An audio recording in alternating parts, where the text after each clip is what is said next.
Hello everyone. Today I'm talking about inspecting third-party apps. So I'm Stan, also known as LXC. So to begin, I want to say that what I'm saying here is all for educational purposes, and yeah. So take no responsibility. I take no responsibility. Yeah. So okay. So I'll just jump straight in. So when we talk about inspecting third-party apps, what are the attack surface that we can do? I'm going to talk about like from very simple ways all the way to very pretty advanced one. So the first one will be ContentAct Instructions, which is like if you do iOS, you probably already know how. So these are the steps, lots of text. Basically, it's just downloading the IPA, turning it into zip file, extracting the zips, and then go to payload, and then you'll see all the files. A simple example is simple example,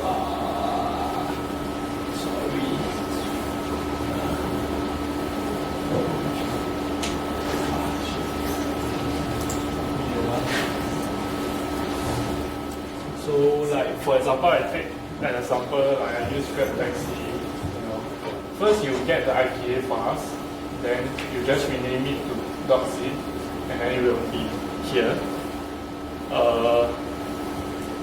You have to go to the payloads, and then you right click, and then show package content. You get all the internal files. These are sometimes useful because you can see like, oh, they're using these a lot of storyboards. They have a lot of JSON data in their client side and stuff. So simple stuff like that, and you get to see a lot of those kind of things. So yeah. So the second thing that you can do is the add document abstractions. What does add document abstractions means is that the files that get run on the phones, they start generating like new files. The app download new files. They will store in a location. Those locations I call app documents. So there's two locations where it's being stored. One is the app's own data location. The other is the app group locations, with the shared group locations, which is fairly new. So the only thing is that you actually could use, like before iOS 8.3, you can actually use like phone views, iExplorer to export those data out. But since iOS 8.3, Apple patched some things and it's no longer working. So the thing is that one thing to note about this is that when you plug your USB device to you plug your phone to a USB device, never trust the computer, because we can actually access a lot of data, especially your calls, your everything, the moment you press trust. So you can lose pretty significant number of data just by trusting an unknown source, USB source. So that's something to be careful. The third one is network API analysis. So how do we do network API analysis? We use chargeboxes and do a man-in-the-middle attack. So basically, you just make sure that the phone and the computer is on the same Wi-Fi. Then you go to the you go to the Wi-Fi setting and set the HTTP proxy to manual and point directly to the computer with chargeboxes running. So this is, I'll give an example. Charles. So now I run, this is Charles, I run Charles, and then I have a phone here. So, sorry, is it possible to connect this to, is it possible to connect this to a screen? I mean the screen. Do you have yes? QuickTime, let me try. USB and USB. Oh, USB, sorry.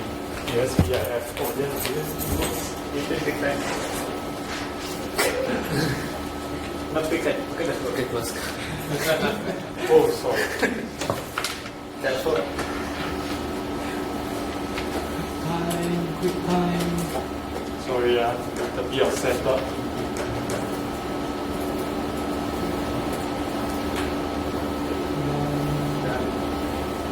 You still recording?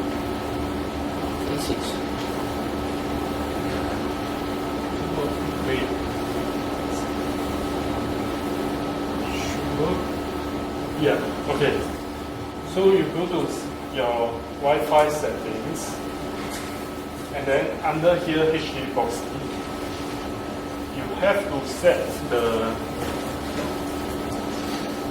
the proxy to the IP address to like 172.20.10.2 and press 8888, which is the Charles proxy ports, and then you'll be able to start seeing. Then they will start asking you. Then you just say allow, and then you will be able to go to like web.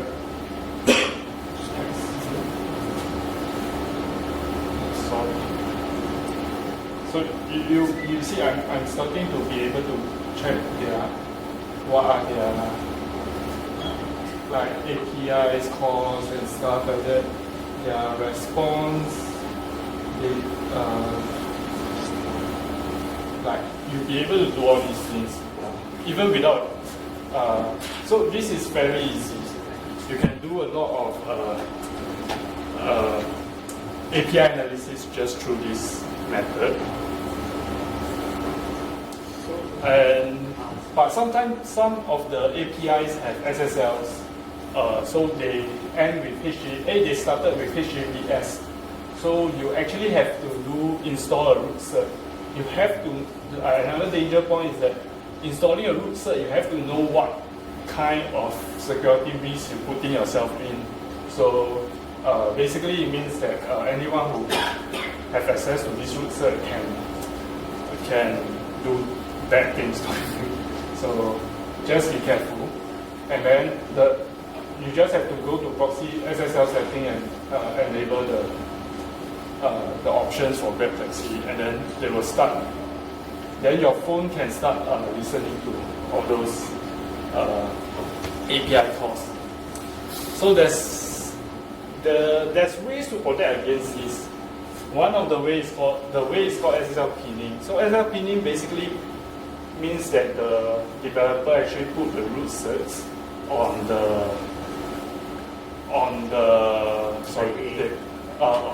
they actually create their own root certs, and then they directly sort of like verify that cert with you or something along that line. So one example of SSL pinning that I happen to know is Carousel actually does SSL pinning. So I can give you an example of an app does SSL pinning. What happened? So you get a lot of XXXXX. This is usually caused by an app doing SSL pinning. So that's a bummer, but I have solution for that later on. So oops. So one of the things those are things that you can do without jailbreaking. So if you want to do like very advanced stuff, you have to jailbreak your phones. So that's one of the things that if you are a developer, I highly recommend having your non-main device jailbroken, because I'll show you some of the things that you can play with. The only problem right now is that only 9.0 and 9.1 is jailbroken. 9.2 are not jailbroken yet. So you can go to Reddit. This forum is actually like it's very up to date about like the jailbreak scenes and stuff like that. So there's actually a lot of great contents in the net. I don't really want to reiterate like all those things that these people have written, because it's not me. So I'm just trying to focus on a few use cases, and the use case I use most often. So I'll post these links. These are links, so you get later on the group. So you get to see all these. You get the link directly, but like so the first thing I want to detour is that I thought about app document extraction before that, and 8.3 no longer works. So how am I supposed to like extract app document contents?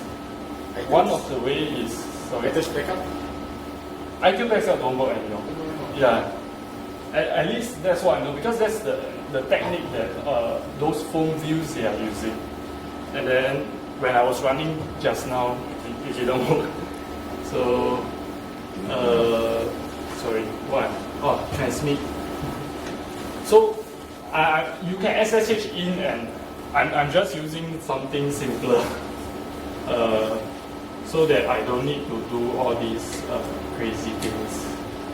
So for example, I'm looking for the IP address. My IP address is 172.20.10.7. So the moment I'm now trying to SSH into my phone. So you see, like this is where my phone is. I'm in the root user. I go to my slash, the real root of the directories. Then usually your contents are stored in slash var slash mobile, and then in the container, these are the data. So application. So there's a lot of UIDs in here. You actually have to go find where's GrabTaxi1. And then I happen to know that GrabTaxi1 is, I think, 5 EV or something like that. So let me see whether I'm right now. Oops, no. Okay. Sorry. I need to see my notes.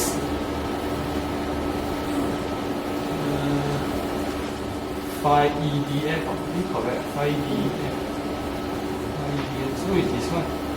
Yeah. So it takes a while. But you can see that this is this GrabTaxi is where they store all their contents and stuff like that. If you actually want to pull the contents, like I'm using transmit, you just copy over and you get all the content. You can replace their content, you can do whatever things you actually want. Like the moment your phone is jailbroken, someone has SSH access, it control your phones basically. So this is what you can do. Like this is how you like with the jailbroken phone, we can do document extractions, we can replace files and stuff on the phones. And then one of the most useful things is view hierarchy inspections. This is where the crazy things really happens. Like you basically can, we have these tool called reviews. We basically can use it to inspect reviews, inspect any apps. So we used to enable to do this, right? We actually used to have to do a lot of manual SSH, replace file, upload dynamic libraries and stuff like that. But the crazy thing is that now that people have already done like a lot of amazing tools for you. So if you go to settings, I already installed two apps. One is called Reviews Loader and the other is called Flex Loader. So you go to Reviews, enable application. So these are all the apps that you can enable reviews for. So you just like turn it on. Oops. You know, turn whatever apps you want, turn it on, and then you just launch the apps.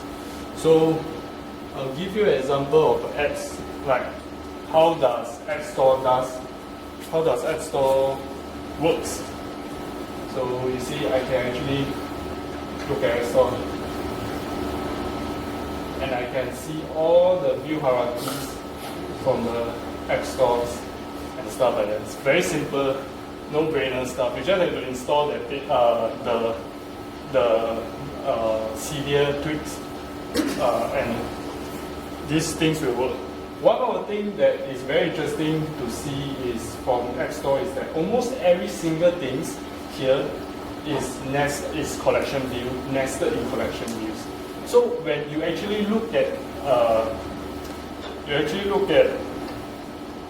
actually do this kind of view hierarchy inspection, you actually learn a lot about how some of the best apps does their, like, this is a UI collection view, this is another UI collection view. You see how they actually lay out their view hierarchies and stuff. It's great to, it's a great example of how to inspect and learn from other people, especially for editors. So this is one technique. Like, let's say I want to look at red backseas. This is just another example. Just grab, you know, you immediately you get their view hierarchies and stuff like that. It's super useful. That's why I recommend everyone to jailbreak. And yeah, back to my slides. So this is one way to jailbreak. The other ways is to use the Flex. Flex is a tool developed by Flipboard. It's actually like kind of like a debugging tool built inside your apps. So these things is the Flex toolbar. So usually it's the same way. It's being enabled the same way as the review, because the developer of this he actually based the implementation on the review loader. So let me bring up the quick time. So, for example, app stores. Where's my app stores here? So you see, this is the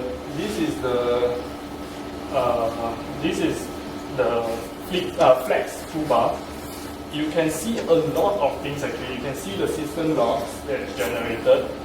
You can actually turn on network debugging capabilities, and then, you know, if I do another loading of contents, you'll start seeing a lot of network events happening. And then you can view all the App Store classes. Usually this is not all the App Store classes. This is usually because I believe they use dynamic frameworks. So I mean they use frameworks. So a lot of the classes actually get hidden in the frameworks. Oops.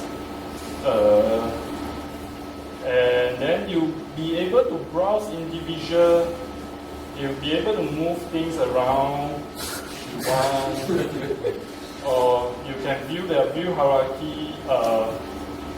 You can like be able to see a lot of crazy things, like you can select a very specific things and then check out what are all the values inside that class and stuff like that. You can even modify those class, like you can turn alpha to like 0. I don't know what this will happen. Yeah, then it will disappear and stuff like that. These are the crazy things you actually can do with this Flipboard Flex tool. You actually, I highly recommend, even if you don't have jailbreak, you can integrate this in your own app. Usually, just it provides a lot of very good information. Like file browsing is another thing. You can browse the files generator of safe and stuff like that. Yeah, so like cache redeem and stuff like that. So yeah, that's how you use this. Sorry. That's the usefulness of these tools. So I'm going to detour a bit on how to break SSL. Okay, let me think. Okay, yeah. So how do you break SSL pinning? One of the ways, there's actually a lot of ways to break SSL pinning. If you have a jailbreak phone, but I'm going to use the easiest way that I found, which is that I give you an example. So I launch.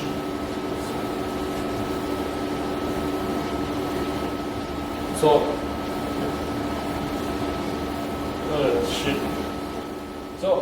I launch Carousel. The first thing I go to is class. I look for AF networking client. Go look for crash. Sorry. Should work this time. AF HTTP client. I go. Give me a while. Turn off this first.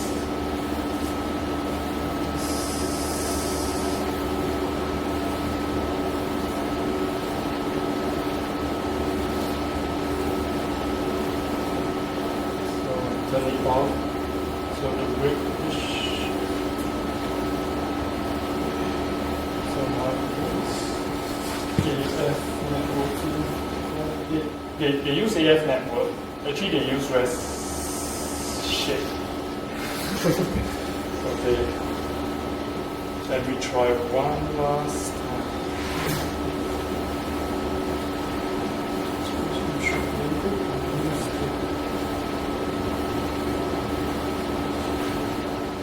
I couldn't, but maybe I'll try to come back to this later. I actually can use, I break their AF, I can actually break their SSL pinning by actually switching one of the their checking values, like from 1 to 0s, and then they will no longer check for SSL pinning. So you actually modifies the behavior of the applications to actually get what you want, which is pretty cool. I'll show you another example of breaking, modifying the applications. So the next thing you can actually do is code inspections. So we use two tools for code inspection. One is Hoppers, and the other is IDA Pro. IDA Pro costs thousands of dollars. So unless you have thousands of dollars to spare, I recommend buying Hoppers. So one example of how Hoppers can be useful is that so previously I actually have decompiled UIKit on Hoppers. So you get to see, it's loading now. After a while you get to see all the methods being filled at the left sides. And then we can actually, you will see all the decompiled stuff on the right side. So if one of the things you can do is that you can you can actually look at pseudo codes of how Apple actually write certain function of how Apple actually writes certain methods and functions. So this is how they write the UI view controller tag bar controllers. So you can see that there's a lot of funny things happening, but one of the most interesting things is this ancestor view controller of class. This is kind of a hint at how they are implementing this method. So we just copy this ancestor view controller of class, and then we paste it here, and then we can look at how it's actually being implemented inside. So you can see that it's actually trying to is trying, okay, the key things is that this is like a recursive function, but the key thing is that it's always trying to find the parent view controllers. So one of the ways that you can actually implement your own container view controllers and have a global methods to access all the like the closest container view controller that you created is through this method. You just have to keep checking for the class, this kind of class, and then keep looping upwards with the parent view controller. That's exactly how Apple does it. So you actually get to see how Apple does certain things, and which is very interesting. And this thing only costs about $60+. So if you are a developer, I think this is excellent tools for you to check out your, like, a lot of time we wonder how Apple does certain things, and this is an excellent tool to do that, to check that out. So, but if we want to decrypt apps, it's impossible from the IMQ's one because the file is encrypted. And then how are we going to break that? We actually, if you have a jailbreak phone, you have to do a dump decrypt. So this is an example of how I would dump the. So this is an example of how I would dump the, what's that called? The Grab Taxi app. And then these things is also open source, so anyone can have access to it, free and stuff. So you actually run this command and you get an example of how it looks like that I have already.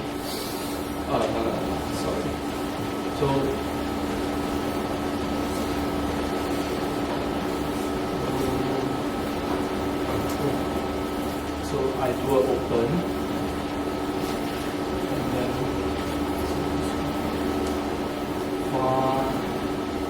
read. So this is how you actually read the how to decompile one. You have to look for the. So when this is I already decrypted. So this is a binary. So if I double click it, then it will ask me which version I want. I will use this 64 one. The only problem is that 64 one, it couldn't generate the, what's that called? It couldn't generate the pseudocodes. But you get to see like their methods and stuff like that. If you can actually read assembly, right, this is like very good tools to check out. Like, these are like almost.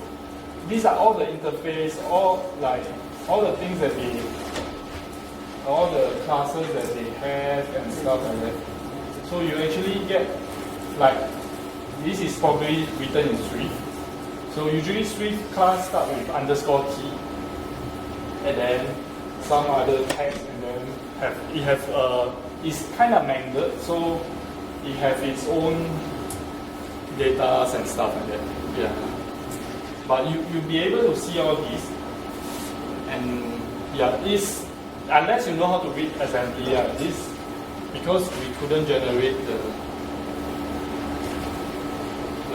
this CPU is not available, so it couldn't generate the code. So it's kind of, sometimes it's not very useful, but sometimes you can find interesting things out of it. But in order to actually be able to do that, you have to decrypt the app from your jailbreak phones. Then you'll be able to do that. So the next thing I want to show is code injections. We use code injection with CY grids on a jailbreak phone. What code injection means that we can inject whatever codes that we want on your. We can replace your methods and stuff like that on your device. So that's this is like quite crazy stuff. So over the last week, there's OSS Asia. So there's one of the talk about uncovering an obfuscated public government API. So it's about Singapore taxis and stuff like that. the author who wrote this is he done a great job on uncovering the API and then visualizing it. So he do a lot of, these are real-time data, he do a lot of it's like he visualize Singapore's taxi, now, where is most of the taxi is happening and stuff like that. It's pretty cool. Why I'm talking about this is that when this app, Taxi came out, I actually wanted to do research. So I actually did the network API analysis, and I found that the API have this zip file. That zip file is password protected. But I stopped it there. But the author actually went ahead and try to crack the password. So when I saw that he does that, it spurred me on to also try it on myself. So I'm going to use techniques that I've shown before, all the techniques that I've shown before, to try to do a quick figuring out the password of the app. So cracking taxis SG Singapore password. So the first thing is that we launch the app, and then sorry.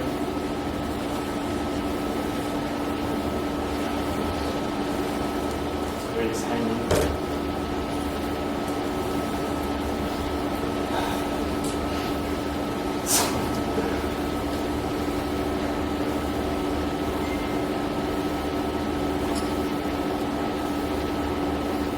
Something is wrong with my phone.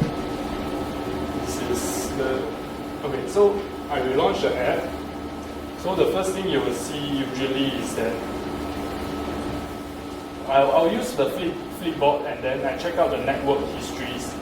So you have to wait a while because it's hitting the servers. But after a while, you start to see the .gsc zip something. It usually takes 30 seconds. That's what they set for their timers. So after 30 seconds, you actually get to see them hitting the API. So I'm going to wait a bit more. Hopefully they start hitting the API. Okay. Yeah. So this is a zip file that they actually they're hitting. So you can actually see what are the methods responsible for this zip. So you can see they're using the T download managers. So one of the ways is that once you know which method is calling this, you go to your hopper, and then you just I already have a previously opened one for this app, December one for this app, and then you look for T download manager, and then you have to understand how iOS works. So usually if you download the zip file, you have to unzip it. So we are guessing that it should be happening somewhere around deep connection, deep finish loadings, and then you will be able to see a lot. You will be able to see these are some of the data are incorrect, but you'll be able to see that it's trying to receive this zip file and stuff like that. But the thing is that we don't see any reference to the unzipping of the files or any codes related to it. It might be because this assembler is not able to figure all this out. So when that happens, right, I look for zip. So you start seeing that they are using a zip archive, which is oh yes, I'm not stuck anymore. So you just look for zip archive, and then you see this guy is creating I think it's this. So you start looking at the codes, and then start figuring out which method are they using to unzip. So one of the methods they use to unzip is unzip open files with password. So we know that this could be likely the method. How do we actually print out the methods so that we know the password? So we actually use the ways to achieve this is to do code injections. Code injection by, where's my notes? Sorry, I need my notes. Okay. So I already have the code here. Okay. So the steps is to SSH into my device. Okay, let me look for IP address again. 172.20.14.7. Oh shit. Forgot to put in my username.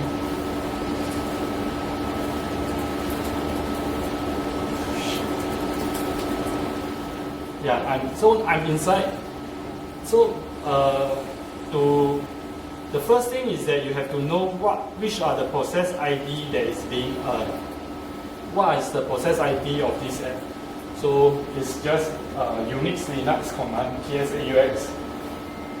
All these are the running apps, and then this one, the taxi-app.prop, this ID 8322 is the ID for the app. So what we do is that we do a CYC IPT. We pass in the process ID 322, and then we are inside. So in here, you can do like app. You will get the UI application. You can do like app delegate. It doesn't work.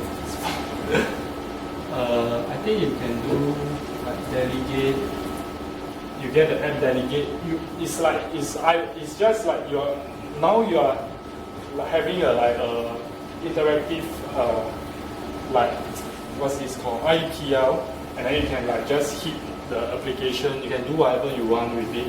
So one of the things that I'm going to do is that I'm going to replace the method. So okay. So ignore this part. This is just importing the one of the libraries to replace the method. So here ms.put message zip archive unzip open file password. This is where I actually replace the methods.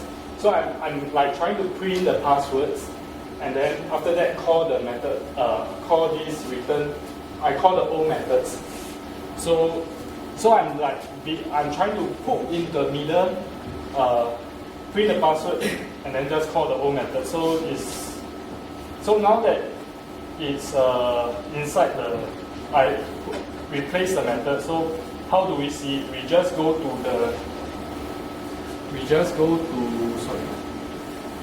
the system log, and then you can start seeing that the password is being printed out. So that's how we actually can able to like hack your codes and replace stuff and do really crazy things.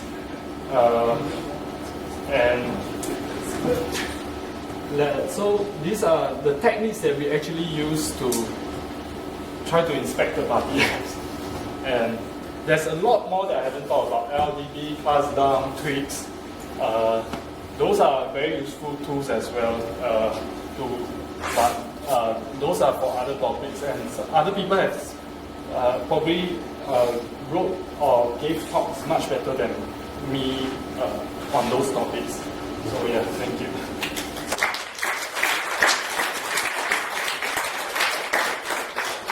Any questions? Yeah. When do we have to send the oranges tomorrow? Sorry? When do we send the oranges tomorrow? So send oranges, why? As soon as this goes out. No, because someone else have already cracked the password. Yeah, so I'm the second person. I'm only the second person. But yeah, like there's actually a lot of other apps that I can do.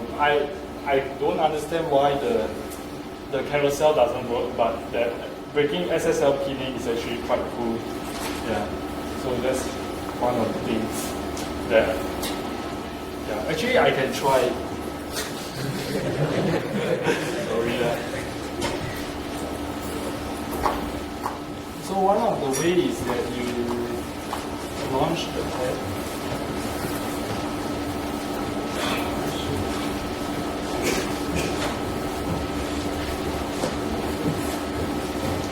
Okay, somehow this section is gone.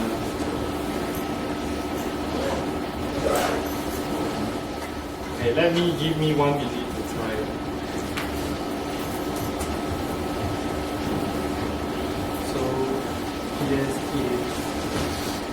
So what I'm trying to do is that I'm trying to find carousel CY script,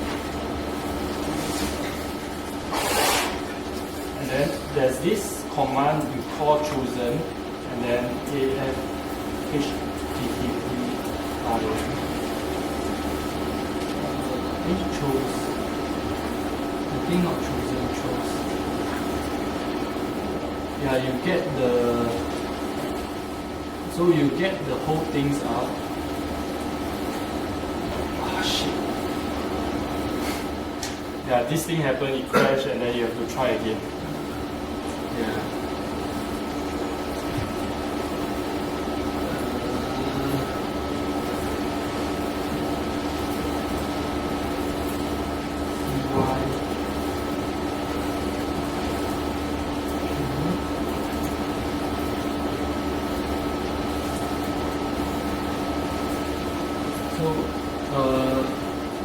One of the commands is in the OAF networking. I just should.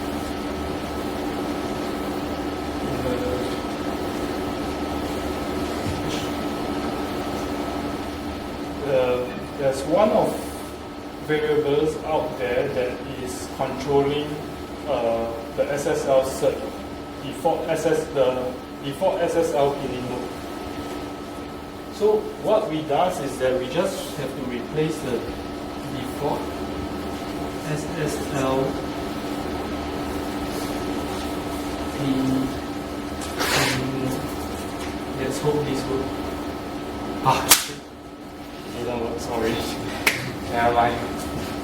Yeah, I probably have to do more research. Yeah, okay. That's it. Yeah.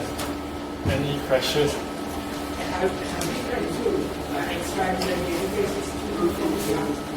Yeah, I do.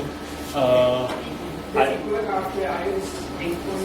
So, for me, work, I tried iOS 7 for Asia. Actually, extract the system, but after that, they have changed something. Yeah, it don't work anymore. Yeah, the problem is that they close the loop for the iTunes backup to be able to access some of the app data, and that closing of the loop have caused non-jailbreak phones to not be able to access those data easily. I have no idea any other methods of accessing those data without the jailbreak modes, like SSH ins and SS all of it. Just now you see the transmission is all SSH. It's just like in a more GUI base. Okay. If you go back to developer mode, right? So we are not cracking an application, but we want to defend ourselves against somebody who wants to break the SSL pinning process, right? How can we? What is this method that you suggest that we can use well to do it? The thing is that any things that you actually implement, right, is all available on the client side. So there's actually no foolproof methods, because as long as the client have access to the codes, even is assembly codes and stuff like that, if they have enough willpower, they will figure out. So one of the ways to actually, I see people do that, is that they use multiple layers of protection. One is they hash they use some kind of hashing algorithm to hash their request.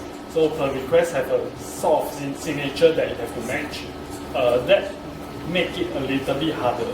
But a lot of time they use like industry standard ways. So it make it, even if I don't fully understand the assembly code, if I get a hint of what kind of standard they are using, I actually have I just have to keep trying and then I'll get it.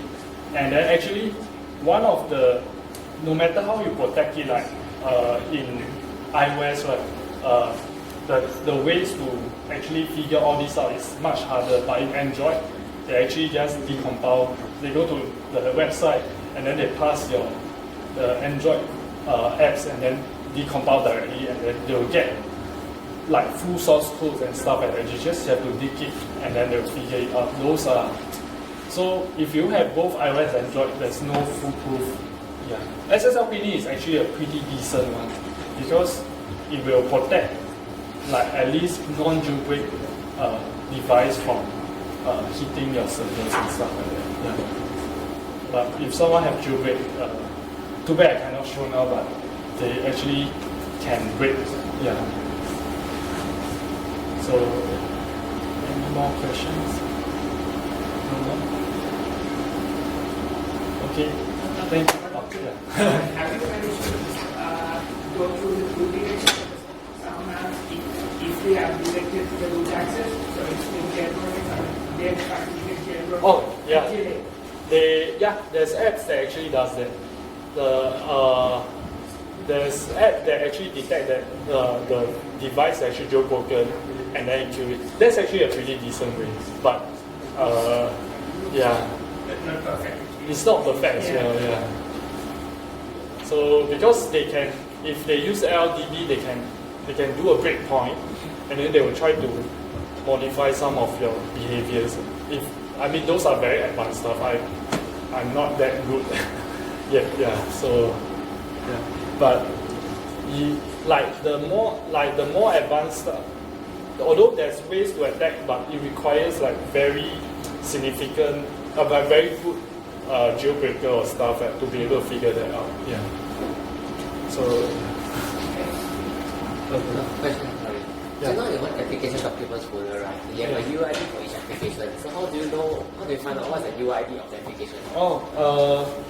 One of the ways that I use flags, like for example,